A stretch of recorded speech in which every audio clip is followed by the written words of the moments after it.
Slab casting के जैसे कि अगर आप गर्मी का टाइम, अभी गर्मी का टाइम में चल रहा है, ठीक है, गर्मी का टाइम है, तो गर्मी के टाइम में आपको कम से कम 12 घंटे के बाद ही स्लैब में क्यूरिंग करना चाहिए।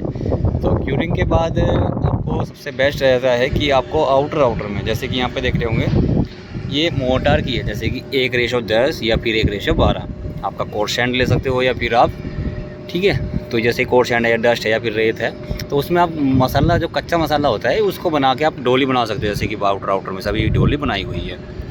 तो ये डोली काफ़ी क्या करते हैं कि ये जो बाहर का जो फेस है ना, इसको अंदर कर देते हैं, और ये टेपर है बाहर की तरफ कर देते हैं। तो उसमें क्या होता है कि जो पानी सीपेज जाता है ना पानी नीचे से, तो ये इसके जो जॉइंट होते हैं, ये वाले जो जॉइंट होते हैं, ये कट जाते हैं, इसमें से पानी इसमें निकल जाता है, डोली ऊपर उठ जाती है, टूट जाती है जल्दी से। तो हमेशा टेपर इसका अंदर की तरफ रहना चाहिए, ताकि जो पकड़ होती है इसकी नीचे से पकड़ बन जाती है अच्छे से, पानी सीपेज नहीं कर पाता है नीचे से। तो डोली हमेशा ऐसी बनानी चाहिए आउटर में। तो डोली बना के जैसे कि कोई भी, एक तो ये फंटी में ऐसा लेवल नहीं हो पाता है, बाई चांस कहीं ऊंचा नीचे रह जाता है, जैसे यहाँ पे ऊंचा रह गया, तो इसकी ही डोली आउटर में बना देनी चाहिए, और पूरा प्रॉपर आउटर में पानी डोली बना के ही इसकी क्यूरिंग करना चाहिए। तो पानी इस पर खड़ा रहना चाहिए,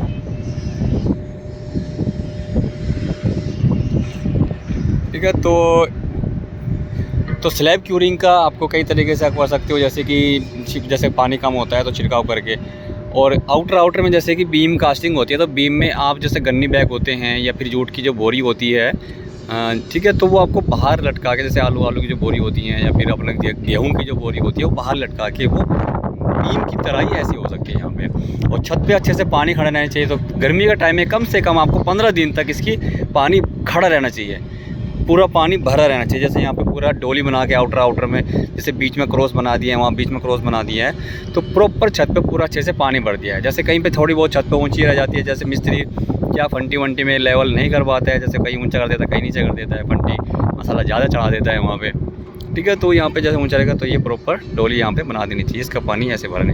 तो कम से कम 15 दिन तक आपको स्लैब की क्यूरिंग इस तरह से करना चाहिए, जैसे आउटर डोली बना के। और गाँव में क्या करते हैं, ये तो स्लैब का बड़ा एरिया है, तो इसलिए यहाँ पे डोली बनानी पड़ रही है। और गांव में जैसे कि 100 गज का मकान होता है, 150 गज का होता है, ठीक है, जैसे कि 1000 फीट, 900 फीट या फिर 1200 स्क्वायर फीट, तो वहाँ पे आउटर में 4 इंची का, क्या बोलते हैं उसको, रद्दा डाल देते हैं, 4 इंची का आउटर में। तो 4 इंची का रद्दा बना के फिर उसमें प्रॉपर अच्छे से पानी भर देते हैं। तो उसमें कम से कम क्या होता है कि 3 इंची तक, 2-2.5 इंची, 3 इंची तक पानी अच्छे से भर जाता है गाँव के अंदर। तो गाँव के अंदर उसमें क्या, काफ़ी क्वेश्चन ये भी रहता है कि छत कास्टिंग के नेक्स्ट डे क्या करना चाहिए। तो सीमेंट सैलरी होती है ना, जैसे कहीं पे गर्मी के टाइम में क्रैक्स कर जाते हैं, या फिर कहीं पे वॉइड्स रह जाते हैं, तो सीमेंट पतला अच्छे से झाड़ू मार के उसमें सीमेंट सैलरी भर देनी चाहिए, ताकि जो वॉइड्स होते हैं वो अच्छे से भर जाते हैं। उसके बाद जैसे सुबह तो आपने सीमेंट सैलरी डाल दिया, और अगर ज़्यादा आप पतला चढ़ाएंगे, तो ज़्यादा गाढ़ा चढ़ाएंगे, तो वो ऊपर सीमेंट रह जाता है, वो पपड़ी बन जाएगी उसकी, ठीक है, पपड़ी बनने से उखड़ जाएगा। तो हमें मेन पर्पज़ होता है कि वॉइड्स बंद करना, क्रैक्स बंद करना, ठीक है। अगर ऊपर को सीमेंट रह जाता है, वो उखड़ जाए, कोई बात नहीं है, ठीक है। तो इस तरह से आपको क्यूरिंग करनी चाहिए, ठीक है। हमारा मेन पर्पज़ रहता है कि जो भी आपके केमिकल जो रिएक्शन होता है सीमेंट के अंदर, बॉन्डिंग है, जहाँ पे भी सीमेंट का यूज़ होता है, वहाँ पे ही आपको तराई बहुत ज़रूरी रहती है, ताकि इसको बॉन्डिंग की जो स्ट्रेंथ होती है वो प्रॉपर पकड़ अच्छे से बन जाए उसकी, ठीक है। तो ये मेन रीज़न रहता है कि तराई करनी चाहिए।